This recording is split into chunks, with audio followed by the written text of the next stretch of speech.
realized this is the first in-person event I have moderated since COVID. I'm just realizing this, yes. I guess we're back. Let's see how it goes. We'll let you know. Thank you. It might also be the last thing. Might. Okay. Everybody ready? Yep. Let's rock and roll. Hello, everyone. Thank you so much for being here. My name is Bridget Todd. Welcome to the space. I meant to tell you that this is all being live streamed, so hope you're all cool with that. Thank you so much for being here. This panel is on speech, censorship, and scale, content moderation in 2023. My name is Bridget Todd, and I'm the host of two podcasts on technology and how it connects us, Mozilla's IRL podcast and iHeartRadio's There Are No Girls on the Internet. As we're all spending more and more time online, the space between the online world and the IRL world is shrinking. It's more important than ever that we can all show up online safely. It's a safety issue and also an equity issue. And navigating how we get there is complex, from free speech concerns to privacy to expression. It is a balancing act. Recently, the First Amendment has been used to challenge and halt multiple online safety laws across the United States.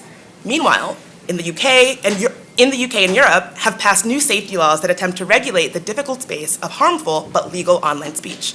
Add in the proliferation of new AI systems, and there's a whole new challenge. While these issues may start online, they have real-world consequences. Content moderation has played a central role in global conflicts in 2023, with propaganda and real-world violence and survival stories from Europe, the Middle East, and the Global South competing for the world's attention. Content moderation reflects the values and priorities of companies, countries, and societies. It's a balancing act, something all of our panelists know very well. With that, I will introduce our panelists. Noam, let's start with you. Hello, my name is Noam Schwartz, CEO of ActiveFence. We're working in the space of obviously trust and safety. Can you keep your mic on, please? Oh. Can you hear me now? Yes. Okay, back in the game. Cool. So my name is Noam Schwartz. I'm CEO and co-founder of a company called ActiveFence, and we're working in the space of helping dating apps and gaming companies, social media companies, pretty much every company you can share on, tweet on, stream on, to protect their communities and from abusive content. Happy to be here. Afternoon, everybody. Carl Szabo. I'm Vice President and General Counsel of NetChoice. We're a trade association that promotes free expression and free enterprise on the net. I also have a side gig where I'm a adjunct professor at George Mason's Antonin Scalia Law School. And Noam, I'm really glad you're here, because if you can get the 12-year-olds who keep absolutely dominating me in Halo to stop reminding me of it, that would be really helpful. Can you do that, Noam? Let's see. Me and Mike can work together on that. Hi, everybody. I'm Kate Ruan. I don't have a joke that good. Don't even know how to play Halo. But I am the director of the Free Expression Project at the Center for Democracy and Technology. We're a civil society organization that protects civil rights and civil liberties online. Look forward to the discussion. Cool. And hi, everyone. I'm Mike. I'm the CEO and co-founder of Modulate, which is a company that works with game studios and other social platforms to help them up-level their safety game. Most recently, we partnered with Call of Duty to bring our AI-powered voice moderation to their platform.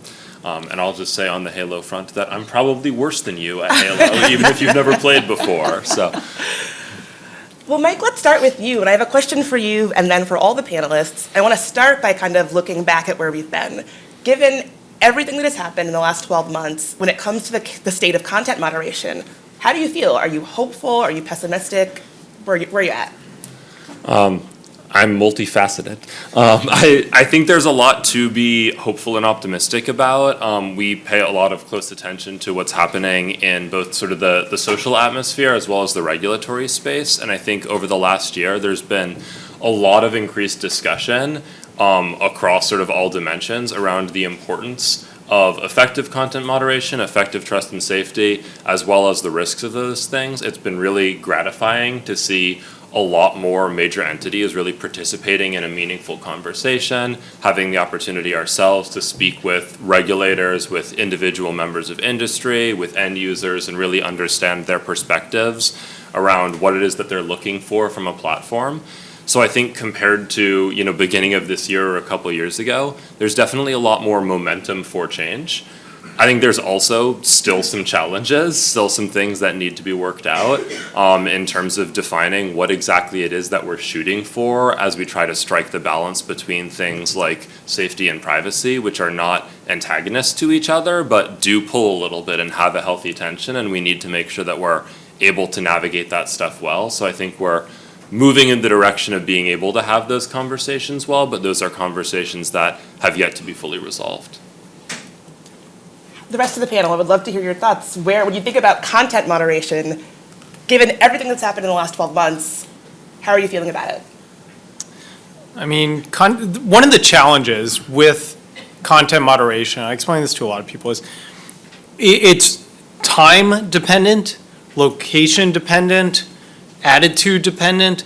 The simple example I often go with is if we were to have a policy of no nudity. Okay, that seems reasonable, right? No nudity. Well, the Statue of David then becomes illegal.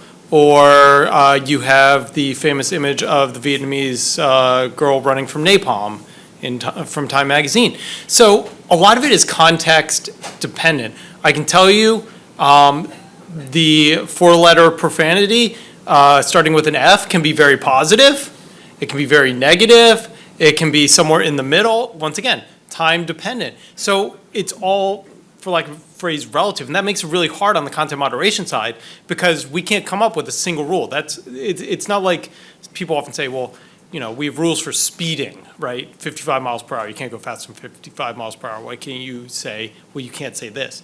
Because it depends. That's the thing about free speech, and that's the challenge. But I am optimistic. I am really excited. One of my colleagues, Zach, over at NetChoice says, too often we end up just jumping straight from this is amazing, this is awesome, to this is the worst thing ever. It's something that we're all kind of suffering with. I think AI is a good example of that right now.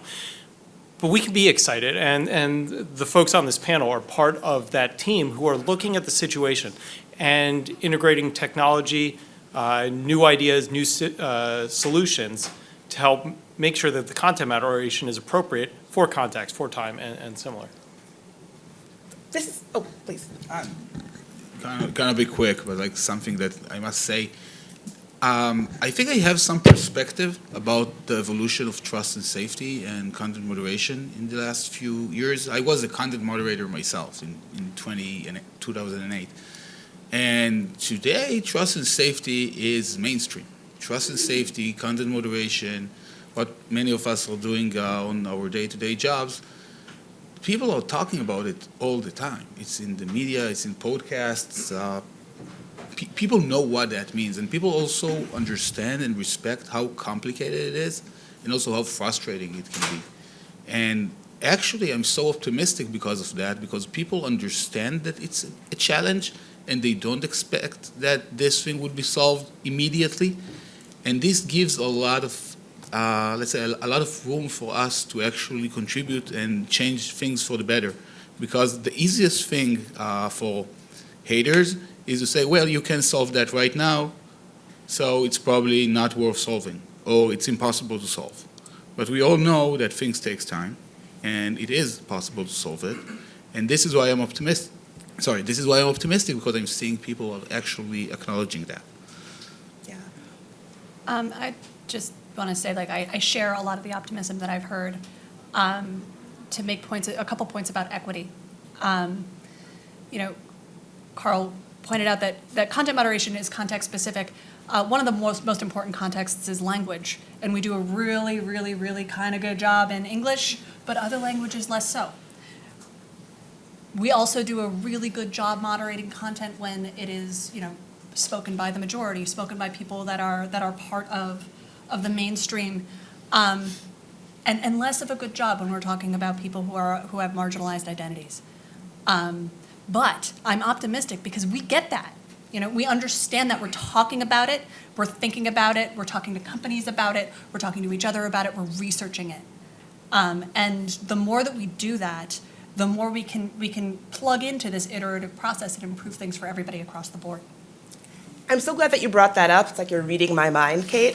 One of the things that comes up as a frustration, I think, is that nuance and that context. I have certainly had times where I know a content moderation team is not necessarily speaking my language online as a Black woman, and so they'll say, "Oh, this is not appropriate," but they might not understand the in-group conversation that's being had. And so, I guess my question for all of you all is, how can we get to a place where there is more equity in terms of how this content is being moderated, so people aren't feeling like their speech or their expression is being policed by somebody who doesn't even speak the same language as they do? Obviously, I mean that in the sense of language, like they're speaking a different language literally, but also figuratively, where we might be speaking a different language culturally that you might not understand. Mm-hmm. I mean, it's a tough nut to crack, I'll say. And one of the things I know at NetChoice, we have several active lawsuits protecting the right of these businesses to engage in content moderation how they want. We've got them against red states, we've got them against blue states. Some want us to allow everything that's offensive on the planet. Some of us want us to remove everything that's offensive on the planet. What I take heart in is that, first of all, our Constitution protects the rights of anyone to say what they want to say on their private spaces, and then kick people out on their private spaces as well. But similarly, I think it is with businesses. I believe in businesses will figure it out, and they have. They start hiring people from all across the country, from all across different cultures, because they want to get it right. And they don't, I'm not going to say that they're the most philanthropic groups, but they do that because it's in their own self-interests. They want to make sure that when we go to their platform, and when they use their services, when I lose at Halo, that I don't hate the experience. I want to keep doing it. And you can only do that if you get it right. And if the content moderation is bad, and trust me, it's bad. I hear it all the time from people on the left and the right. They're like, I got thrown in Facebook jail. I'm just picking on Facebook. Because of something I said. I'm like, well, that's their right. But they're going to try to get it correct. And they do that by hiring people from all across the globe, from all across different cultures. And they are trying their best. And when they get it wrong, we need to let them know so that they can have even more incentive to get it right next time. I'm going to be mildly pedantic here and say it's not so much correct because, as we've called out, there's not really one correct for this, but it's consistent and transparent. And Bridget, you were talking about how do we do this well, but then you were also hinting at how do we build trust with end users that we're doing it well. I think a really key part of that is being really transparent with end users around what kind of space is this supposed to be. Maybe you have a belief that you should be allowed to have all these really detailed, sort of potentially toxic conversations, and the platform just doesn't care to be the specific venue for you to have that conversation. That's okay. It's fine for different platforms and different people to have different perspectives on it. But without that transparency, you end up having all these clashes where people come in expecting one thing or demanding one thing, treating others under those assumptions, and that's where you really run into the issues. Really briefly on the technically sort of how do we solve this as well, I'll say the way we think about it at Modulate is trying to move away from the sort of terminology of content moderation and think of it more as harm moderation. What we're looking for is not, did you say the F word, to take that example from earlier. We're looking at, are there indications in this conversation that someone is being harmed? And especially in voice, you can look at that from a lot of angles. You can see what people are saying. You can see the emotion of how they're saying it or how other people are responding. You can even look at behavioral cues. So a new person joins the conversation, says one sentence, and everyone suddenly goes quiet for 30 seconds. You don't need to know what the person said to know something bad just happened. The record scratch. Right? So being able to put all those puzzle pieces together gives us much more ability to say, hey, let's actually, protect people who are having bad experiences on the platform rather than mandating exactly how you need to interact with each other or what words you're allowed to use. Is this something that you feel is possible to do at scale? Like you're saying all the things that I love to hear, but I'm sure there are folks in high-level decision-making positions who are like, but we could never have that be something that works for every user. Do you think that's possible? There's two big caveats. One is that we have a bit of an advantage with voice because it's so multidimensional. You get the emotion, you get things like pauses, you get whether people are interrupting or speaking over each other. Something like text or images, you're going to have different kinds of sort of metadata to be looking at that may be more difficult to get that kind of complete picture of the story of what's happening. So we can do this really robustly in voice. It is a fundamentally different story from other media types. The other challenge is that there are some types of harms that don't harm a specific person there in the conversation. So the process I described is great for detecting things like hate speech. But if you're trying to detect, hey, is there a group of white supremacists plotting something in the real world? No one there in the conversation is feeling or experiencing or exhibiting signs of being harmed by the conversation itself. So for certain kinds of harms like that, you do need to sort of fall back to content a little bit, and you can still do it in a very rich context-aware way, but that's where those kinds of approaches get harder. But with those two caveats, yes, you can do this robustly at scale, and it's something that we and some other companies are already doing robustly at scale. Go ahead. So there's a few ways to also do it at scale, and it comes from a few kind of like more original ways to do it. So first one is to actually do the research and understand beyond your immediate target audience. And everybody's biased. Like you can't go around it. This is part of life. This is part of being human.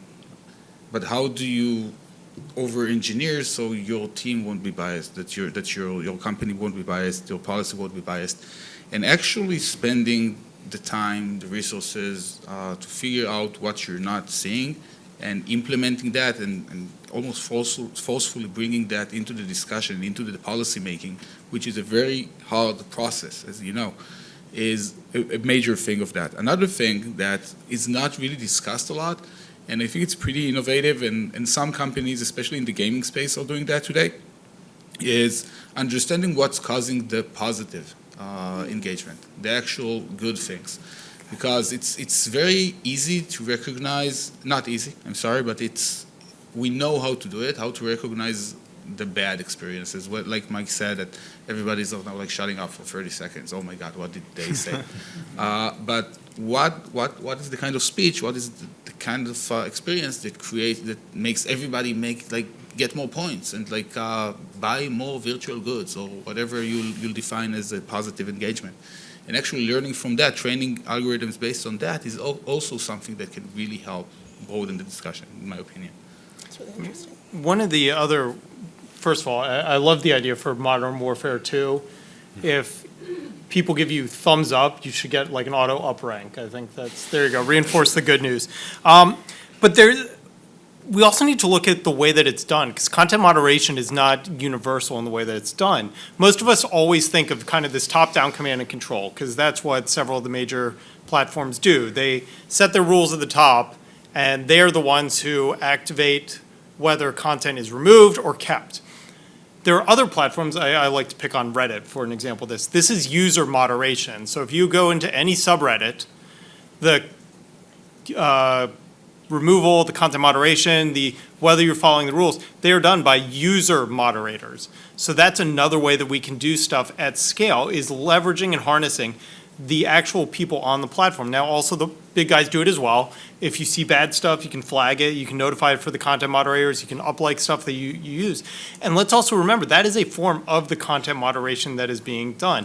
And then to take it back to where Steven started this whole day with AI, of course, being the alpha and omega of all conversations in DC these days, that can also be a really useful tool, because we've been using it for 20 years in content moderation decisions when it comes to spam, right? Spam emails are essentially AI content moderation. Does this email make it to your inbox, yes or no? And you can't get around it just by changing a word here or there, because if so, spam blockers wouldn't work. So we do that. We do that with SEO optimization. So I think that's where also artificial intelligence, for whatever you want to define that as today, can actually be another tool to do this at scale. And it learns by how we engage with it. Because if you get that 30-second pause, it'll figure out, wait a minute, something's up, dog, and then they'll address it.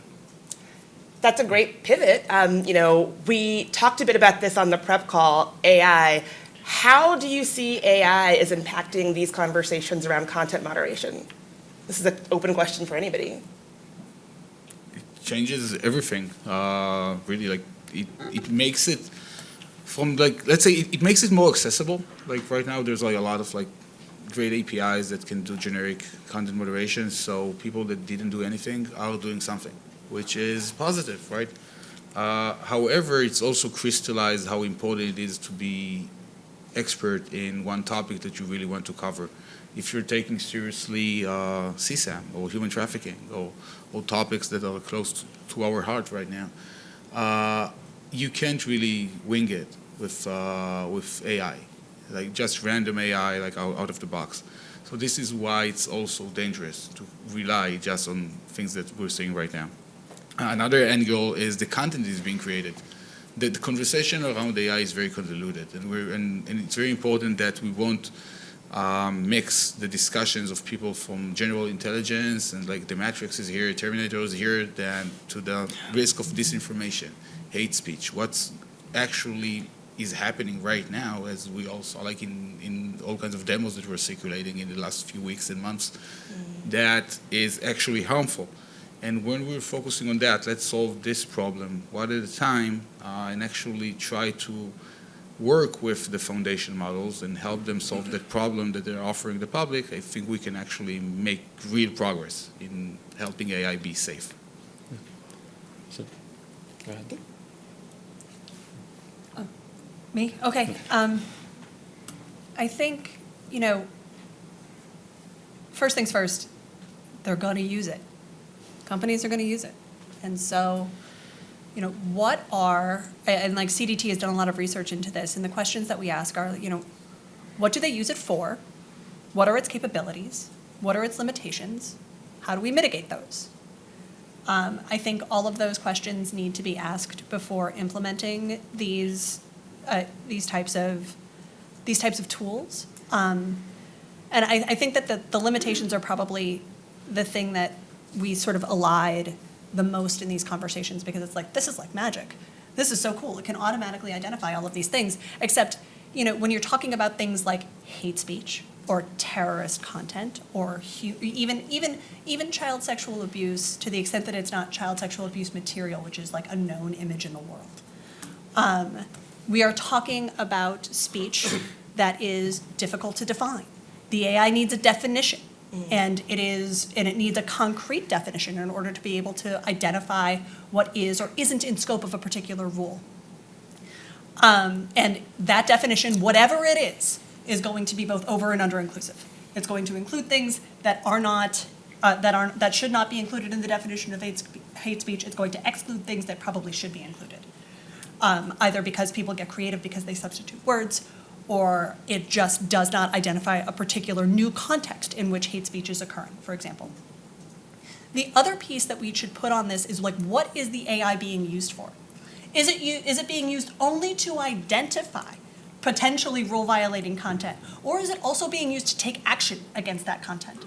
Because one is different than the other, and one is potentially more concerning than the other. When you have an entirely automated moderation process, you increase your equity concerns even further, right?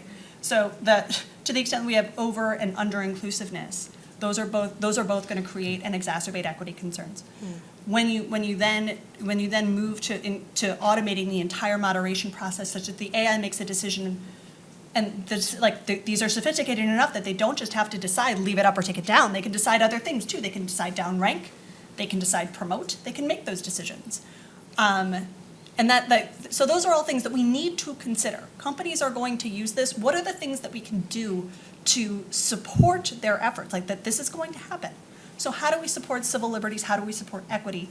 As we know companies are going to adopt these tools. I think to the extent that they're taking stuff out of the box, to the extent that we can help them customize off-the-shelf AI for their particular services, that can be really useful.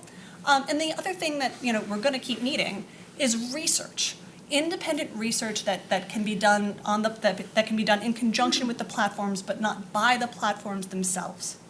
Those are going to be really important things that happen as we continue to increase our reliance on AI and content moderation. So I'd love to add on to that last piece in particular. I mean, we've talked about AI for generating content. We've talked about AI for detecting content. You were just talking about AI for then making those decisions and the risks that come with that. I also want to kind of flip that around on the last piece where when you're taking action on a piece of bad content today, most platforms will actually say basically nothing about why they're taking that action. They'll just take the action, or it'll be a very minimal piece of content. The platforms that have found ways, usually at high manual costs, to give real color back to the end user on here's what you did wrong, here's why this wasn't okay, have actually seen really massively positive impacts in that changing the behavior of their end users. But that's really difficult to do at scale. That's a really interesting application of AI technology, making those actions more positive and helping us move away from that mindset of everything's a ban or a mute or something like that, and into, okay, this conversation went badly, let's coach, let's support, let's help people find their way out of this bad equilibrium into better ways to interface with each other. I think study after study, continually shows of all of the sort of toxic content, at least in live conversations, whether it's in gaming or social chat, it's something like 5% of the people creating that bad content are actually trying to create bad content. 95% of the users are trying their best, and maybe they're having a bad day, maybe they snapped because they lost at Halo, maybe whatever it is, but they're not fundamentally trying to ruin other people's experience. They're just struggling, and that toxicity is emerging from it. And so the more that we can support and guide them, and I think AI is a tool that can help us do that, though like every tool, it needs to be used carefully and in a way where it's well understood. I mean, at the end of the day, when it comes to content moderation, what's the old adage, right? You can please all the people some of the time and some of the people all the time, but you never please all the people all the time. And unfortunately, that's the truth with content moderation. I'm constantly hearing from people all across the political spectrum about they took action against me because they hate me or they hate my policies. I'm like, that may be true, but at the end of the day, they're just trying to do their best job. And they're going to your point, they're going to get it right a lot of the time. They're going to get it wrong a couple, not so much, but you're going to hear a lot about the times you get it wrong. And I think that's an important one. Just to close the loop on AI real quickly, at NetChoice, I can tell you our policy is it is a tool. AI is a tool. As I mentioned, we've been using it for 20 years. Bad guys are going to use it. Good guys are going to use it. You can't outlaw it. I know we're here in DC where everyone rushes to regulate and control everything. Instead, what we are advocating for is you identify the gaps in the law where they need to be filled in. The one that comes to mind, because it was mentioned a moment ago, is child sexual abuse material. Today, CSAM, it requires an actual photo. So what we're seeing is bad actors are now using pictures of children on AI-generated bodies. And so that's an example of where you can do some gap filling, where bad actors are using the letter of the law to escape the purpose of the law. And so that's kind of what I think is kind of the overarching approach when it comes to content moderation or AI is let's figure out what we're trying to stop and then move backwards, because we just had some really good points about do we want to encourage the good things or stop the bad things, and is there a way of doing both simultaneously? If I can add one more thought on here, when we're talking about AI, I think it's worth reflecting on what's the alternative in terms of manual action or manual intervention. One obvious difference between those approaches is scale, but I think there's other subtler ones.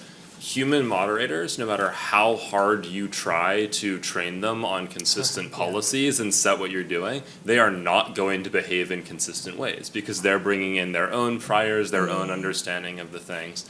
In a certain sense, that can be good. It means, hey, you're not going to have everything about your platform be definitively skewed in one way. It's harder to have that really explicit sort of failure of equity when you have a spread of human moderators. The downside is it's a lot less transparent because the actual enforcement policies are much harder to put into explicit words. And I'm not going to advocate one way or another, but I think it's an interesting question to reflect, Would you rather have a platform that is trying really hard to be equitable using human moderators, but every once in a while some human moderator is just going to be confused or is going to be a bad hire and is going to be, pursuing some political agenda? There's this inherent ambiguity, but it's generally all directed towards trying to be as inclusive and respectful as possible.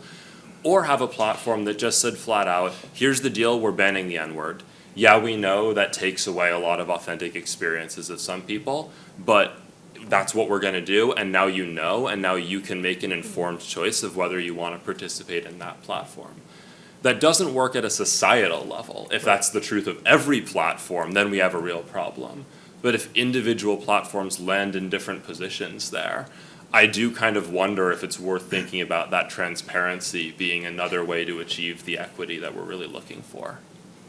By the way, on that point, and not necessarily related to AI, but it's so important. What I'm seeing, and we're working with a lot of companies like social media, gaming, dating. One big problem, which is a real obstacle to let's say online safety, but also in real life safety, is basically not making a decision about a specific thing, and kind of like not wanting to get someone angry, and okay, we will see this one out. We'll see if the community will figure it out somehow, and usually they won't figure it out somehow, and then bad things happen, and then there's a news article, and then off to the next crisis. And this thing, basically, someone needs to be brave, make a decision. This is what we think. This is what's going to happen. If you don't like it, there's another platform, or there's another solution, there's another game. Because this will be like a never-ending of race to the bottom, like who makes the less decisions, and where we have less safety, and where more people getting hurt, which is, I think, is a very, very important issue. And I think it goes back to the point that Mike made about trust. It's hard to feel like you have the trust of the people making these decisions if decisions aren't being made. Or, in my opinion, it's worse if somebody makes a decision and then 6 months later they're like, well, the conversation has changed, so we're taking that decision back. And it makes it feel like, as a user, you have no control, let alone transparency, into how decisions get made. And so I think it really goes back to that point about how do you get people to trust that you're actually doing things in a way that they can understand and have some visibility into. If anybody wants to try this at home, there's a video game. You can play it on your phone. Speaking of video games here, it's called Moderator Mayhem. It was created by a trade association called Engine. And literally, you take the place of a moderator, and you got your rule, and the things that get flagged just keep piling up, and they keep coming in. You got to make decisions, and then at the end of the day, they'll rate you, and you're making it based on the rule. And it's really stressful. And spoiler alert, you can't win. It's a Surprise, surprise. Yeah, it's a Kobayashi Maru of a video game. But it's quite illustrative, the real challenges, because you can have these clear-cut rules, and they're really hard to apply, especially at scale. But I am optimistic. All the discussion we've had so far have been, how do we as users, how do we as businesses, how do we as third parties, how do we as developers create the tools to address this problem? One thing we have not looked to, and this is very encouraging to me, is we've not looked to the government to tell us what is or is not allowed on our platforms. Because keep in mind, for United States, First Amendment, everybody who's not from here, you can roll your eyes now. But that is wonderful to me, because I can quit a business that is not doing what I want it to do. We can hold them accountable. We cannot hold governments nearly as accountable. And that's the thing that I find very encouraging. And I've got a bunch of smart people back in my office, locked in a legal department dungeon, working on lawsuits and briefs that we're filing to uphold the values, to make sure the government's not the one setting the rules as to what we can and cannot say, but instead we, the people, the users, the businesses, get to make those decisions. So that's been really encouraging for me on this panel. Just to, harp on top of that on my favorite peg of transparency again, like where should government be involved? I would argue that that's where that regulation can be really powerful, where it pushes for more transparency so people can make that informed choice to vote with their feet. I think if we don't have that, then to Bridget's point, you just have people having various different experiences, and it's really hard to say, do I actually respect the way this platform is approaching things?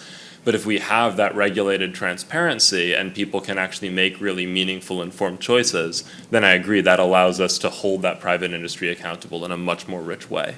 Yeah, Noam and Kate, I'm curious, what role do you think government should have in all of this? That's a big one. And I think we were discussing this thing for a very long time. And kind of like connecting it to what I said before, where platforms are unable to make a decision. So sometimes kind of like setting ground rules should be made. And we're seeing this with, let's say, with CSAM. It's like if you have like a platform, and I think yesterday I saw a post from the E-Safety Commission about one of the platforms basically getting shut down because they were not able to deal with CSAM. And I think this is a good thing. Eventually, if a platform cannot comply with what society thinks is a basic rule, it should actually put their foot down. And eventually, we need to minimize where government actually intervene. But sometimes there are places where the industry can't make a decision, and eventually the people need to make a decision for their own. That platform was Omegle, by the way. Yeah. I didn't know how to pronounce it. I might have gotten it wrong.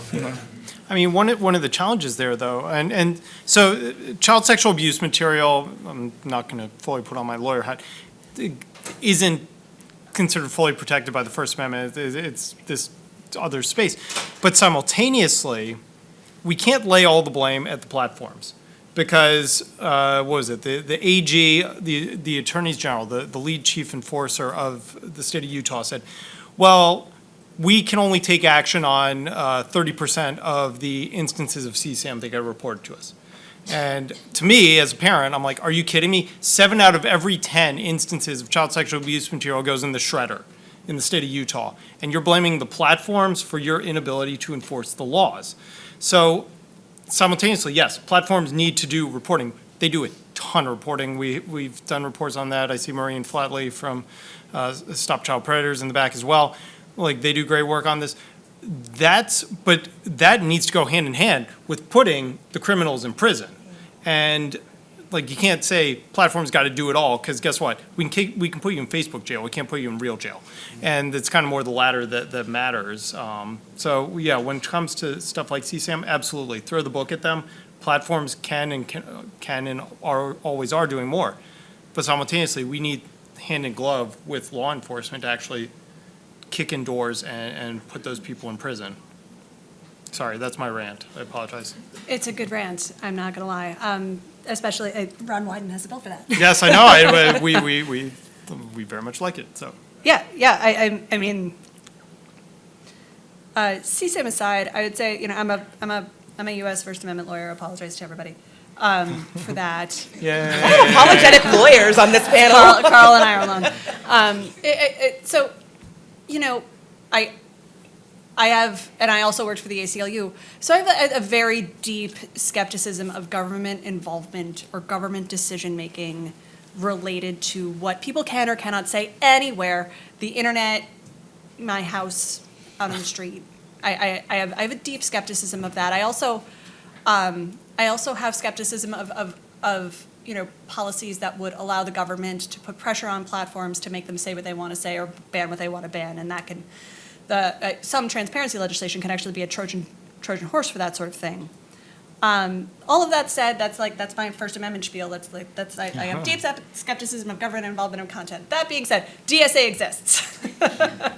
The DSA exists, and it is going to have profound effects on content online.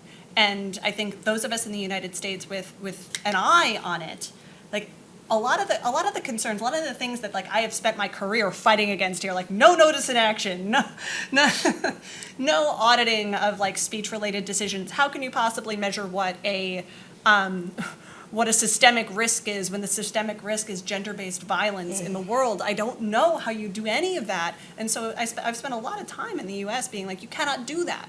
You can't, like, government cannot do this under the First Amendment. And that's probably true here, but it's happening there. It's happening in the EU, and we need to pay attention to what is going on there, because it is going to happen here too, because we've been talking a lot about scale. And so even though a lot of these things only apply in the EU, some of the practices that especially the global platforms come up with that they're going to implement under the DSA are going to happen here too. And so we need to be aware of that. Like, what I guess what I'm saying is, to some extent, what I think the government involvement in content moderation should or shouldn't be doesn't matter, even though I wish it did. It's already happening. We are already seeing governments involving themselves in content moderation. In the EU, we got some good safeguards, but there are also some significant concerns. The biggest concern to me is now we're seeing it everywhere else. You know, we see it in India. We see all of these all of these proposals from governments that you know trend further and further authoritarian, that are going to fracture the internet. They're going to fracture content moderation. They're going to fracture the freedom of expression online. And so, like, how do we handle that? How do we wrap our brains around that? And how do we I don't. This is like the worst answer to this question ever. Because it's like, it is such a big issue that is you know kind of vectoring across different places around the world, and we in the U.S. we're holding back. We can continue to hold our principles, and goodness gracious knows I will. But I also have my eye elsewhere, and on how that's going to impact us, regardless of what we can or can't do here. And I mean, I already partially answered this question with the transparency piece, but to what you're saying here, like, I think the other thing is, who can solve regulatory fracture? Probably no one. But if anyone, it's going to be government entities. Like, those are the entities that can play in that space and actually try and have a really meaningful impact on resolving some of that regulatory fracture and giving more clarity to the industry, hopefully moving in a direction that's really industry informed and really civil rights informed, and making sure that we're balancing all those considerations in an effective way. So I don't exactly know what that looks like, but given that we have the DSA, the UK Online Safety Act, the e-Safety Commission out in Australia, we have the Singapore Online Safety Bill, we have other bills, as you mentioned, in India and other places, something needs to bring all those things together into a consistent story for industry and platforms of what are we actually supposed to do? How do we actually straddle all of those different lines? And I would love to see, you know, increased engagement from all of those government players, as well as from the US, on finding some way to bridge that together into something more consistent and less fractured. By the way, there's another thing to kind of a response to what folks said here. There's a governance asymmetry that eventually platforms are so much more powerful than any government. Because the government can, you know, decide whatever they want, but eventually, you know, the head of policy in a given platform, no matter how small it is, you know, their decision goes in Singapore, their decision goes in India, their decision goes in the United States. So sometimes the responsibility is actually on them, maybe not from a legal perspective, but from a moral perspective. But regardless of that, we're actually seeing, and also about the DSA and other types of regulation, there is not about what is allowed and what is not. It's more about how do you do that, the procedures. It's like, for example, we are not allowing shadow banning, for an example, which is a good thing. This is let the user know that they did something wrong. It removes ambiguity from the process. I think it increases freedom of speech eventually. How do you deal with content? How fast do you deal? How do you appeal? How do you flag?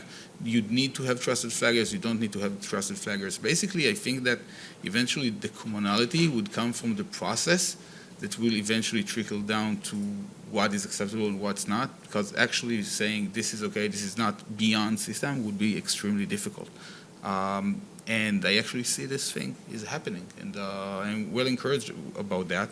And definitely agree. DSA is going to be a major thing. GDPR changed everything for the internet, and DSA will also change everything. So this thing cannot be stopped anymore.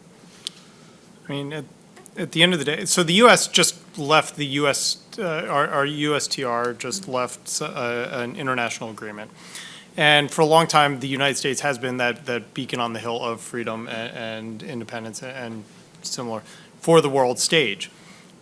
I worry that just by saying, well, all of my friends are doing something silly, therefore I need to do something silly too, is the right response. As a parent, I would tell my kids, I did not raise you well, and we need to have a serious conversation. Likewise, I feel like I have to say the same thing to our own existing government of, just because the rest of the world is making decisions that curtail freedom and individual liberty and free speech does not mean we need to catch up to them. I would argue we are miles ahead of them, and we should encourage the rest of the world to allow people to be free, because I agree, a lot of these businesses are really big, but once upon a time, MySpace was very big, and it's not anymore. Once upon a time, Yahoo, a wonderful NetChoice member, was super huge, not so big anymore. And like all things, there is a cycle, and similarly, when it comes to governments loathe to give up power once they have it. Businesses, once you decide you don't want to use their product anymore, they're going to suffer in their shareholders' values. You can ask Budweiser about that. So I want to stop it there for a moment and ask what questions our audience has. Yeah. We have a mic in the audience. I have two observations. I'm worried about it.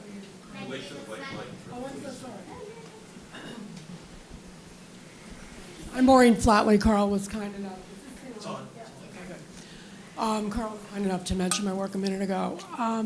I'm not a tech expert, but I've spent almost 40 years doing government reform and oversight of child welfare and child protection. And I have two observations to make.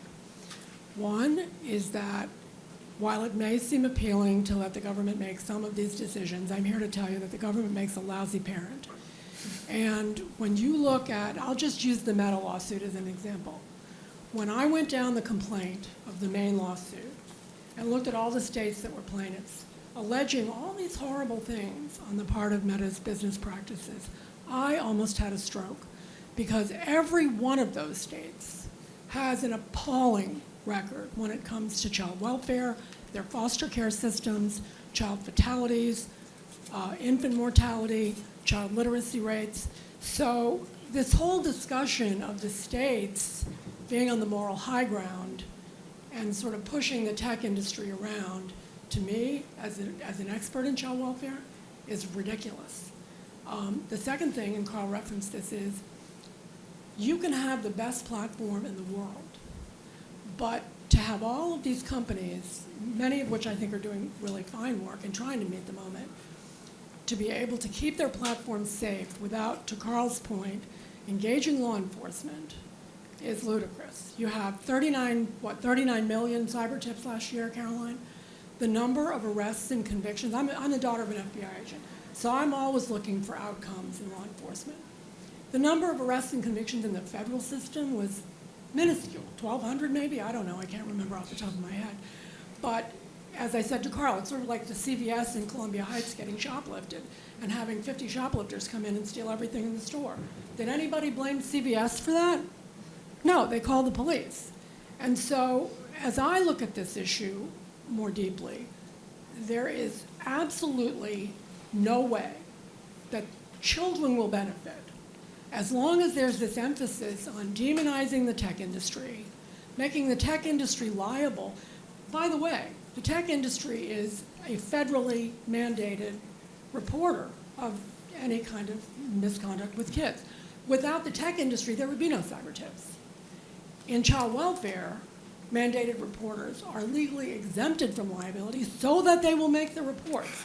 So as I see this, there needs to be a much more deliberate and objective examination of what's going on in the real world, especially when the states and the government starts to come at you guys with all kinds of regulatory frameworks. I personally feel that the government needs to get out of this discussion and let the tech industry start to take it on with the help of law enforcement. You guys shouldn't be grading your own homework. You're not the police. And frankly, I believe that one of the reasons that the conviction rates are so low is that there's a problem with the evidence. And we need to understand kind of how that works and what that is. So anyway, just some food for thought. I mean, one of the things that's also being left out of the conversation, and I completely agree with that, content moderation at scale, and this was alluded to in the study that was reported today, parents. Like, we're part of the problem/solution in and of ourselves. If we role model really well for our kids how to be decent human beings, look at what they do online, look at how they interact, then that will also help, rising tide raises all boats. That's another avenue that's being missed. Now, there are steps being taken right now. Florida and Virginia took steps to include digital and social media education in schools. So that's a way that we can address content moderation at scale by just making people better, more decent to each other online, and realize you wouldn't say that to somebody in person. I mean, when you're in a car, you always honk a horn. When you're in line at the grocery store and the person in front of you can't operate the self-checkout, you're not walking up to them telling them you're an idiot. So that's the difference, is we need to begin integrating and meeting teenagers, students, and ourselves where we are, schools, clubs, stuff like that. And then that can also be another off-ramp as well. And Carl, one last observation, and then I promise I'll stop talking.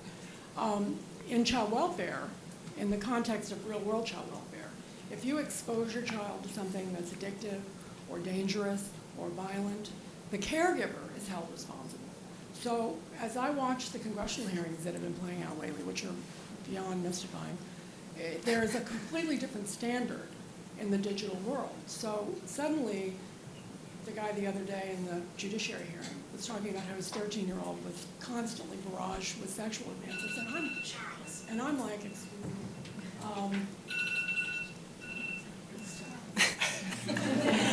That might be the timer telling us that we're out of time. I'm so sorry. Why does she still have access to that device? And so the parenting issue, which I know is sensitive, is something we really need to look at. Thank you so much for that comment. This has been such a robust discussion. I'm so sorry, but I'm getting the wrap it up If you slide. have questions for panelists after this, that is totally fine. We're going to have to move back into the main. This has been an amazing conversation. Thanks so much to our panelists. And thanks to all of you for coming. There were more questions in the audience that we didn't get to, so please don't be shy. Come on up and ask your questions.